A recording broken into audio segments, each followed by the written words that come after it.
Okay, Does that work? Good to go, yep. Okay. I'll give you guys a little, just a couple minute, no, it won't be a couple minutes, but just a little statement, and I can start now if you guys are Just go ahead. Put yourself ready. In front of that microphone over there, because that's why we're set to shoot. Okay. And if possible, could you bump that hat a little higher up your face if possible? Is that better? A little bit better. Okay. How's it looking, Jeff? Looks good to me. I'm rolling. You rolling 12? All right, let's do it. Okay. My name is Adam Gerhardt. I am a senior air safety investigator with the National Transportation Safety Board, the NTSB. I am based in the Washington, D.C. area and was notified of this accident yesterday, shortly after it occurred, which was around 11:30 yesterday, April 11th. I arrived in the area yesterday evening and hit the ground running this morning. I am assisted by a team from the Federal Aviation and myself here representing the NTSB as the investigator in charge. I want to get into the preliminary factual information that we know at this time. Again, I do want to stress that this is preliminary and we are in the early fact-finding stages of our lengthy investigation. But yesterday, again, like I said, we were notified 11:30 in the morning that an accident occurred with an RV-12 airplane. That is an experimental amateur-built airplane. It is a two-seat airplane, a single-engine aircraft with, the registration number is November, or N543 GM, Golf Mike. Again, that's 543 Golf Mike GM. We have preliminary information that shows that the airplane departed the Greensboro Executive Airport and had been doing visual flight rules traffic pattern work, VFR traffic pattern, and was seen by several witnesses to approach Highway 421 and strike an overpass and impact terrain just beyond the road and the overpass that the airplane impacted. There was a post-crash fire. One pilot was fatally injured. The other pilot sustained serious injuries. At this point, we do not know why the airplane was approaching Highway 421. That'll, of course, be the subject to our investigation. Both of the occupants on board were commercial pilots. Before I go any further, I would like to express our condolences to those who were affected by the loss of life in this accident and the serious injuries to the friends and family involved in this event. I also would like to thank the police response and the local authorities, the Guilford County Sheriff's Office and the Greensboro Executive Airport staff for all the tremendous help they have provided our investigation so far, in addition to the fire and rescue and the bystanders that assisted the occupants from getting out of the airplane. Our investigation will, of course, look at the airplane, the weather conditions, and the operational factors involved in this case. So what were the pilots doing? How was the airplane performing? All of those items will be a subject to our investigation. Essentially, everything is on the table until we methodically remove pieces from being causal to the accident. While we're here, the most important thing is documenting the perishable evidence. And what I mean by that is with the passage of time, it's going to get a lot more difficult to collect those pieces of evidence, and that's why we're here. The airplane has been recovered from the area next to Highway 421. That recovery is complete, and we will be continuing our investigation looking at the engine and the airplane from a secure hangar to continue that investigation. I am also assisted by a team in Washington, D.C. of specialists that can support any sort of component examination we may need to do. The next report that you will see from the NTSB is the preliminary report, and that should be issued in about 10 days. That preliminary report posted on ntsb.gov will provide all of our factual findings that we have learned on scene today. Following that preliminary report, a final report that has the probable cause will be issued in 12 to 18 months is a general standard for an investigation such as this. I'd like to also offer that given that there are several witnesses, and we have spoken to some of those witnesses, but we do have an email address of witness, WITNESS, at ntsb.gov.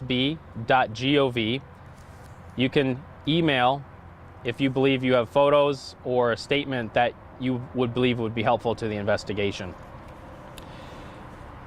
Lastly, I'd like to say that the role of the NTSB is not only to figure out what happened, but why it happened, to prevent future accidents from occurring again. If there's any sort of safety recommendations that need to be issued as a result of this investigation, or a multitude of investigations put together, that's our job, and that's why we're here, to prevent the next accident. So with that, I'd like to take a few questions. Sure, I'll go ahead and start. This was, you said, an amateur built plane. Can you kind of speak to, I've spoke with a lot of people in, that work around aircrafts, and they said that these aren't uncommon, but a lot of people who don't understand aircrafts think that, why would a plane like that be up in the air? Can we kind of talk about that a little bit? Sure. So experimental amateur built is just simply another classification of how airplanes are issued airworthiness certificates and how they're built. And it's a very, very large section of the general aviation industry. So it's just a different way to assemble and build an aircraft that is very, very common. And then so you said both of the passengers on board were both pilots, or they've been flying for a while? Yes. So whether or not both occupants were pilots, they both were commercial rated pilots, and we'll be looking to figure out who was flying. We don't know that information, and that'll all be subject to our investigation. Did they own the aircraft? They did not. Okay. Has the owner of the aircraft been contacted at all? Yes, we are in contact with the owner and establishing maintenance records, looking at the history of the airplane, looking at how this airplane was built, will all be a routine subject to our safety investigation. Do you know how long the plane was in air before it went down? We don't know how long the airplane was in the air, but that'll be something that we'll be attempting to get radar records or other GPS data sources that can give us that information and specific flight tracks. We don't have that yet, but we'll be looking through our sources to get detailed flight track information. To speak about, so you said it was an experimental aircraft, amateur built. Are there any particular notions of part of that you're looking at? Maybe a wing wasn't properly secured or something. Are there telltale signs that you can tell that an airplane is amateurly built compared to professionally built? So in this accident, in any investigation, looking at the airplane and its airworthiness is something that is a routine aspect of accident investigation. So in that evaluation, we're looking at things such as what we call flight control continuity, looking at those flight controls, the cables, are they continuous from the control surfaces to the cockpit? Are there any breaks? Is there anything unusual that would lead us to dig deeper regarding the airworthiness of the airplane? And the same goes for the engine, and looking at whether or not the engine has continuity, whether or not there's any sign of catastrophic failure. We don't have any information right now that is the case, but we have a long ways to go, and all of this is in the preliminary fact-finding stage, but that's the work that we'll do here and continuing on in the weeks coming. You say that it struck the overpass. Is there damage to the overpass? Because I know that it's been kind of blocked off by local law enforcement. There were witness impact marks on the overpass, and those were items that we would routinely collect at any accident site, of looking at what hit the overpass, what do the witness marks resemble, and how can it support the information of how the airplane specifically got to the accident site. And then I'm checking radio frequencies. I wasn't entirely sure if this airport had a dedicated traffic frequency, but have you looked or will you be looking into any radio transmissions during the flight and then immediately before the crash? Yes, so radio transmissions often can be very helpful. Right now we don't have any information that there were any communications from the airplane to this specific uncontrolled airport radio frequency. We'll talk with local pilots that may have been in the air. We don't have any information also that suggests they were talking to FAA air traffic control. And I think I just have one more. You said this is going to be a long process. I mean, you said the final report will come out 12 to 18 months. I mean, you're essentially picking through the leftovers of this crash, and it's a long process. Can you kind of speak to that a little bit more? Yes. So one of the reasons why investigations can take that longer period of time is that if there are certain components that we need to do testing with, we will do that, and that takes sometimes a lengthy time, whether or not it is work that needs to be performed in our materials laboratory in Washington, D.C., or evaluating electronic components that might have been damaged, that might have useful data. All of those things could provide some sort of useful finding and data point to build a complete picture of what happened here. So it takes time to put that together and to establish the best possible probable cause of this accident, of course, for the purpose of preventing this from happening again in the future. I do have one last one. I apologize. Would the investigations team return back to the scene of the accident in case there's something you needed to follow up on that you may have not noticed before?